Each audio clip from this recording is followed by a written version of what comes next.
अमेरिकी राष्ट्रपति Donald Trump ने आयातित वाहनों और ऑटो पार्ट्स पर 25% टैरिफ लगाने का ऐलान किया है।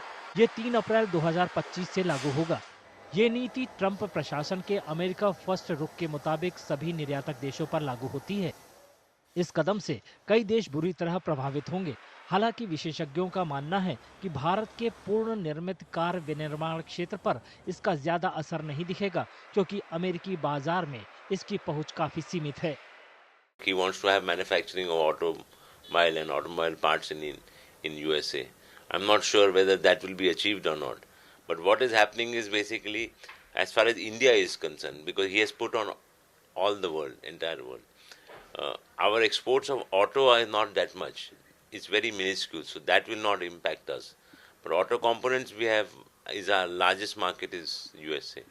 We have about $6.9 billion of export of auto components to USA. But it doesn't mean that this entire 6.9 will be impacted. जानकारों का कहना है कि अमेरिका में भारत का वाहन निर्यात न्यूनतम है और ये अमेरिका को होने वाले कुल यात्री कार निर्यात का महज 0.13% है। हालांकि ऑटो पार्ट्स के निर्यात में दिक्कत बढ़ सकती है, क्योंकि भारत के कुल वैश्विक ऑटो पार्ट्स निर्यात में अमेरिका का हिस्सा 29.1% है। When it comes to auto manufacturers in terms of India, so the exposure is negligible.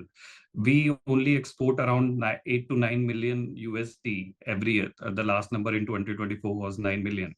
So the impact would not be much. But when it comes to the component manufacturers, the tariffs could have a huge impact. As we have seen today itself, if you follow stocks, Trump प्रशासन की तरफ से लगाए गए tariff को लेकर दुनिया भर से प्रतिक्रिया आ रही है। कनाडा ने अपने ऑटो सेक्टर की रक्षा करने की बात कही है। वहीं पहले से ही घरेलू स्तर पर धीमी आर्थिक वृद्धि और चीन से बढ़ती होड़ से जूझ रही यूरोपीय वाहन निर्माता कंपनियों ने कारों पर अमेरिकी आयात कर की आलोचना करते हुए इसे भारी बोझ बताया है। उनके मुताबिक इससे उपभोक्ताओं और कंपनियों दोनों को नुकसान होगा। हालांकि भारत के लिए विश्लेषकों का मानना है कि ऑटो पार्ट्स क्षेत्र में देश का श्रम लागत लाभ इन टैरिफ के असर को कम करने में मदद कर सकता है और समय के साथ बाजार हिस्सेदारी का विस्तार कर सकता है।